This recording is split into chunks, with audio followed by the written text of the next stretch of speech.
In this video, I will be sharing with you how you can send money using Remitbee money transfer to Brazil. So to get started, hit the link in the description below. It will take you to Remitbee website. Once you're there, select sign up. All you need to provide is your email address and a password to get started. I already have an account, so I'm going to log in. Once you're in, select send money. Here, add your recipient information.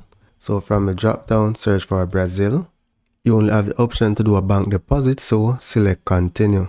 Enter the person name, tax registration number, phone number and their email address. Also, select the branch, the account type, branch number and account number. Once you complete all the recipient information, select continue. Enter how much you want to send. It shows how much the recipient will receive and then select continue. Select your purpose of transfer and select continue. Select how you want to pay. I'm going to select an e-transfer and select next. Now to complete the e-transfer, you need to log into your bank and then send an e-transfer to Remitbee. For the message to the recipient, ensure that you put your email address that you use to create your Remitbee account. Here I'm going to select continue. And that's it. And all you need to do is hit confirm and send. So that's it for now, guys. Thank you for watching and see you in the next video.